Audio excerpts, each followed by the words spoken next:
It's finished here this afternoon, Altrincham 2, Torquay United 2, and we're speaking to manager Phil Parkinson. Phil, it's been said before, it's never a dull moment with Alty, and we left it late, but how important was it to have something to show for our efforts in our last home game of the season? I think it was hugely important that we put on a performance for the fans. I don't think it was vintage us today, but you've got to give Torquay full credit. They've got everything to play for, haven't they, and nothing to lose. So they come after us. They were very, very direct, which give them a platform with the two front lads that they've got. They're very physical, pinned us back at times. But I felt the opening 25 minutes we were good value in terms of we played some good stuff. And then went off the boil a little bit, scored against a runner play, I felt, in terms of they started to impose their game on us. And Regan, who had a bit of an indifferent first half, that's why we brought him to the club, because he scores goals. You give him an opportunity, he'll score a goal. So going into half-time, probably, again, indifferent is the word I'd use. I felt a little bit indifferent. I didn't think we deserved to be one up, even though I'm saying we opened brightly. I don't think there was a glut of chances in the game. So you're sort of thinking, is it our day to keep that elusive clean sheet? But unfortunately, our Achilles heel, as I've mentioned a few times, has reared its ugly head. I mean, you'd know what to expect from Torquay, I guess, but can you just say what a difference it makes when you're up against a team at this stage of the season who are absolutely fighting for their lives? Well, I feel that's what we've had, haven't we? Everyone will look at the fixtures we've had the last 5 or 6, and you're looking at Gateshead, Dorking, Torquay. They've got to come here and win. It's not like you're playing a team. I think we've had the finger pointed at us where they're on the beach already. We've not had any of them teams. I'm a firm believer in playing teams at the right time. It massively affects your season, but you've still got to counter that. You've still got to come up with the goods. And I felt, it was a real tough test today, and I knew it would be. Gary Johnson's a vastly experienced manager. And as I said previously on the last interview, he must be all over the place with it, because he was a game away from playing in the Football League with Torquay to, hey, they're not down yet, are they? They're not mathematically down, but almost being in the National League South. It must be head scratching in terms of what's happened there, because they're a great club. Their fans, I've gone on record a number of times, they're absolutely phenomenal. Some of the best fans in the league they've got. And it's an example to all other fans, if I'm perfectly frank. They're absolutely top draw. And so were ours. Ours matched them today in terms of getting behind the team. But listen, Torquay's a great club, and I know it's mathematical. I really do hope they stay up, because it's somewhere we really enjoy going. Well, as you say, it's very much an uphill task for them now. I mean, it's had another indication of how far we've come, that we've nudged a team like Torquay United to the edge of dropping out of the division. Well, let's look at who's potentially going down. You've got Yeovil, Torquay, Scunthorpe. So we gripe about the odd result here and there. That just emphasises the point of how difficult this division is. You get anything wrong, anything at all, and if you're not at your very best every single week, every single training session, the season can quickly drift away from you. And people talk to me about, are we sleepwalking into a relegation?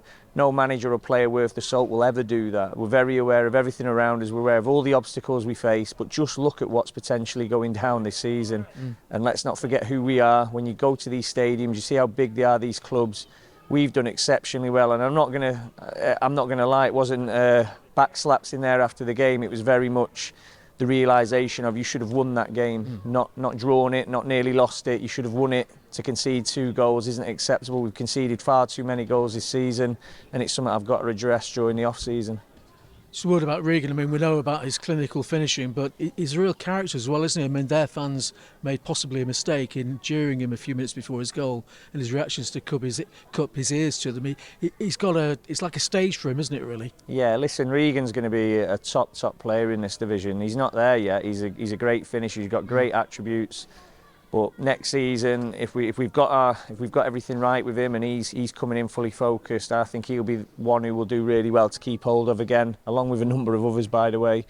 But that's unfortunately the life of an Altrincham manager. We're fighting to keep our best players. We'll develop them, we'll progress them, and I think he's going to be one of them certainly who comes under that category. But listen, he was really indifferent today, and he'll hold his hands up to that. But he still scored. So when he's still scoring and he's indifferent, imagine when he's good. And he's not intimidated by the stage, is he? He puts himself about. No, he stepped up from FC United and he looks at home. Yeah, he's certainly not intimidated by the stage. This is a top player. He's 24 years old. He's no puppy. He's been waiting for this a long time. And this isn't all he wants. He wants more than Altrincham, I can tell you that for a fact. hey, he'll love it here, he'll give it everything, but that's what all players want. They want to play in the Football League, and hopefully they can help us achieve that, because we can all see how close we've been this season as well, where I'm saying I'm disappointed with the amount of goals we conceded. If we could fix that, we're one of the top 6, top 5 goals for scoring. So we know what end of the pitch we're getting right, and it's a good job we're getting that right. Otherwise, we could have been in the position Torquay are. So we got a lot of things right this season, but we've really got to tidy up at that other end of the pitch. And that's not just the defenders, that's defending from the front to the back. It might be a personnel thing, it might be a way we approach games, but ultimately I think it's an experience, a mentality thing, and it's something we're learning. And when those 2 goals go in the second half, particularly the second one, which was like a goal in a million, the way he hit it, are you thinking it might not be our day? Well, let's have it right. Hull for them has been, I just said to the players, sometimes it's written in the stars, he's been a top player for Torquay, dragged them through games, and if anyone was going to step up, it was going to be him. Now, we've got to do better in them situations. He scored from set pieces against us in the past, so he's very good at that. We knew that, we targeted that, but unfortunately we still couldn't stop that. But then the second one, that's what a real top player does, in terms of, it's not even a real good chance, is it? Kyle Ferguson's done exceptionally well to head it out, and it's an unbelievable finish from him. And listen, he's probably thought he's done it. And if you remember earlier on in the second half, he's overhead kicked it off the line from Aaron Bennett. So he really stepped up for Torquay today, and we knew he would. We knew he'd be a big player today, and one we had to deal with. So listen, he's another player. If it does go the wrong way, you can be sure he's give it everything for that football club. We can't let it pass without a word about the drama at the end, and Zach Goodson's contribution has been on the pitch barely 5 minutes, and then he wins the penalty. But then it was funny, it looked like he and Regan, certainly Regan, was looking to the sidelines. Who's going to take it? I mean, was there any pre-plan on that? Yeah, well, Regan is the penalty taker, but we've all seen how cool Zach is at them. And there's been a few times this season on penalties where I wish I would have changed it, knowing how I'm a big believer in how a football game feels as well. It felt like it was the right thing to do in terms of the way the game had gone for Regan, as he scored a goal, but it was an indifferent performance. The keeper will have studied his penalties. I doubt that he's seen any of Zach's. No. I was very confident in Zach, and he finished accordingly. Now, if he didn't, Regan would have been tearing my head off, I'm sure, but it's worked for me that time. He's got a cool temperament, Zach, hasn't he? Yeah, he is. He's a great finisher, and he's one who's desperate to be here next season, so we've got a big decision to make on him.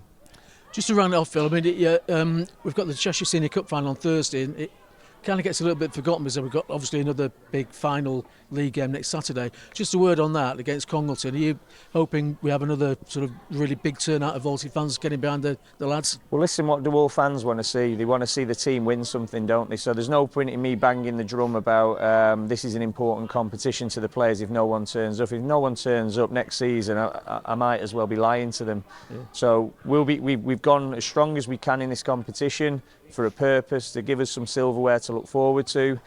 And if I didn't do that, the fans would have let me know in no uncertain terms it was a competition worth winning and one that we could go find. We haven't been here this far for a decade.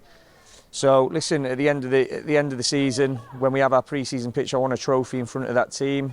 If we haven't got it, I'll be asking massive questions of the players, but it won't be easy. We went to watch Congleton. It's a cup final, anything can happen. What has our history been built on? Giant killings. So that's what they'll see us as, a big scalp. They've drawn with the likes of Fylde, they've beaten Crewe Alexandra, so they're going to be a tough opponent. And like I said, if people want us to take this competition seriously, they need to show us as well how seriously they're taking it. So if they turn up in the numbers, I'll know how serious this football club takes this competition. Good stuff, thanks Phil, and that's Phil Parkinson's assessment of what has been a dramatic final home fixture in the Vanarama National League this season for Altrincham. It's finished Altrincham 2, Torquay United 2. Thank you.